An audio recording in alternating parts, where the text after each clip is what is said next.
Ah, qu'il est beau notre football cette semaine.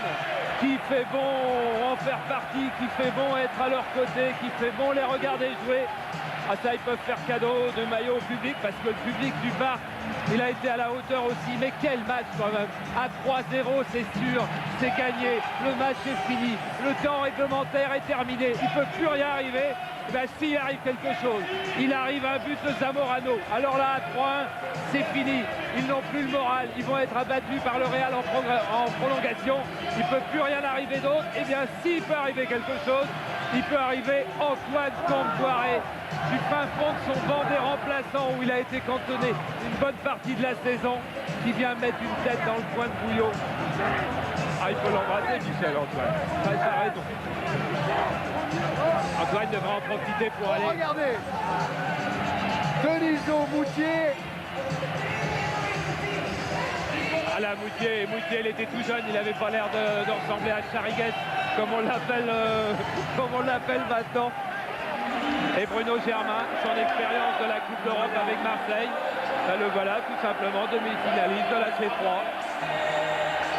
Parce qu'on peut considérer que Marseille est demi-finaliste de la C1. La demi-finale, ce sera contre les Glasgow Rangers le 7 avril. Auxerre, demi-finaliste de la Coupe de l'Union Européenne. Le Paris Saint-Germain également. 3 équipes françaises en demi-finale la même année. C'est exceptionnel. Et le rôle de Bravo et de Camboiré, de joueurs discutés, de joueurs en difficulté cette saison, il a été capital dans cette fin de match. Ça prouve que les remplaçants de PSG, eh bien, ils ont fait leur œuvre aussi. Et ça, c'est assez sympathique et c'est assez sain. Donc que ce vestiaire va être heureux. Que ce vestiaire va être heureux.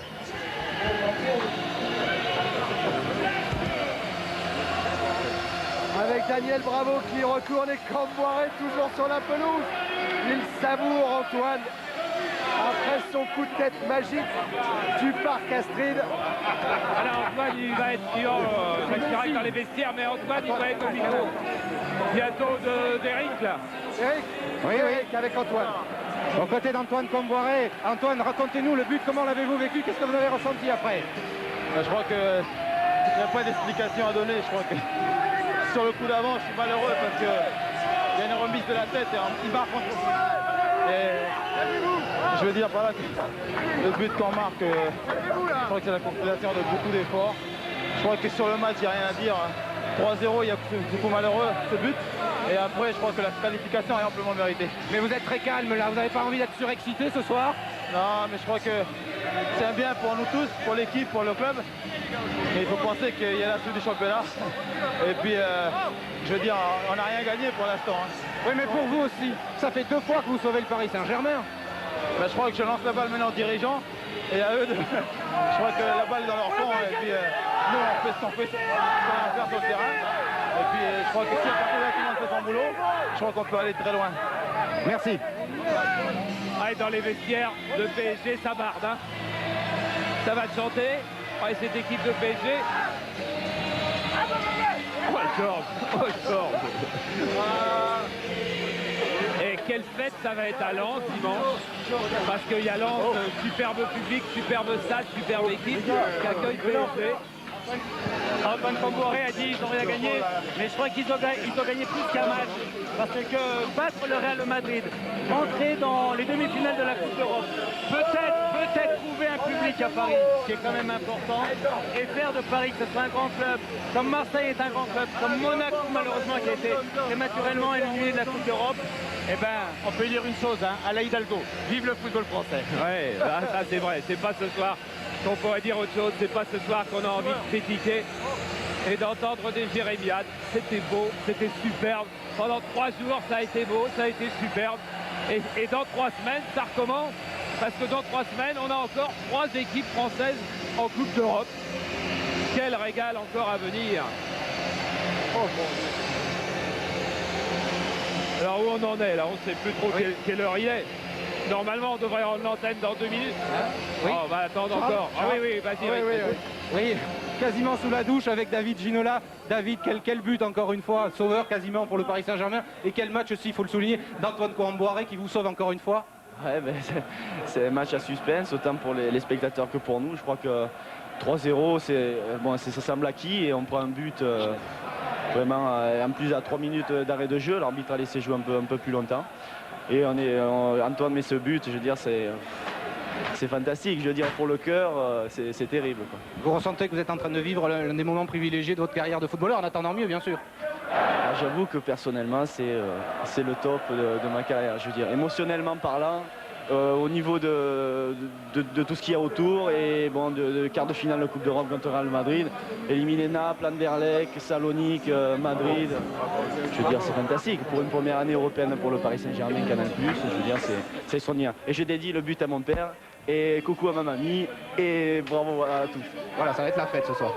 Oh oui, ça va être la fête. Et regardez Roche qui a été le premier à se jeter dans les bras de son copain David Ginola. Le Paris Saint-Germain après Bastia, après Sochaux et après Auxerre est le 4e club français à parvenir en demi-finale de la Coupe de l'UEFA. Et surtout à nous avoir procuré un plaisir fabuleux. Michel, il avait la gorge serrée en fin de match aussi. Hein. Oui, c'est magnifique pour le spectacle. C'est magnifique pour le spectacle. Mais bon, on aurait préféré quand on restait à 3-0 ou à 2-0. Donc je crois que le manque d'expérience, bon, pour le spectacle, d'accord, mais pour un entraîneur, c'est pas logique ce qui s'est passé à partir de 2-0, parce que je crois qu'ils ont fait un peu n'importe quoi. Ils ont marqué le 3e but, ok, mais ils ont pris un but et à 3-1, c'est les prolongations. Ils marquent le 4e but. Pour le spectacle, bravo. Pour la télévision, bravo. Michel, mais les entraîneurs ne seront pas contents. vous voyez, on a déjà commencé à arroser ça dans le vestiaire du PSG.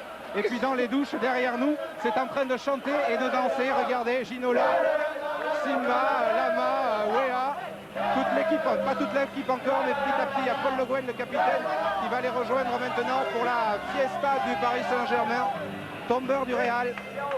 Ouais, pas trop de fête, le championnat reprend et dimanche ils sont encore à l'antenne avec une équipe de Lens.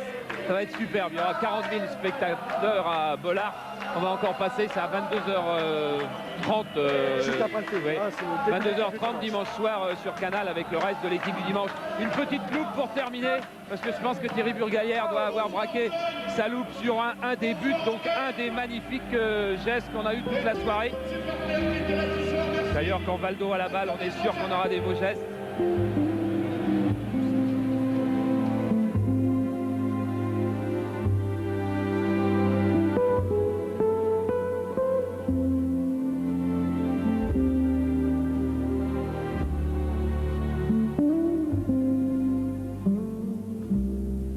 Et c'était le but, bien sûr, ce but de David Ginola, sans doute le plus beau, peut-être pas le plus émotionnel, mais en tous les cas le plus beau. Et on vient d'apprendre donc que Dortmund mène maintenant 2-0 devant Rome à 4 minutes de la fin, ce qui fait que Dortmund pour le moment est qualifié et que donc en demi-finale on retrouvera Auxerre, la Juve, Dortmund éventuellement et c'est sûr le Paris Saint-Germain. Voilà, et ben c'est l'heure d'aller fêter ce football français peut-être en tous les cas. Cody Foot, vous voyez comme il est heureux, autant que Camboiré, autant que les joueurs de PSG, autant que l'étaient les joueurs de Marseille et les joueurs d'Ajax. C'est tout le football français qui fait la fête ce soir. Non, pas d'Ajax. D'Ajax, d'Auxerre, la JA sans X Auxerre. Voilà, effectivement, et cette soirée se termine par la note que vous avez donnée au match, 15,05. J'imagine que le temps dépassé par Monsieur Paulier pour beaucoup dans cette note. On était en direct ici au Parc des Princes avec les moyens techniques de VCF, la réalisation de Jérôme Revon. Rendez-vous dimanche pour une équipe du dimanche un petit peu spéciale au programme, notamment Lens, Paris Saint-Germain. Merci Michel, elle était belle la soirée. À bientôt pour un autre grand rendez-vous de Coupe d'Europe. À Turin. À Turin, pourquoi pas. Salut à tous.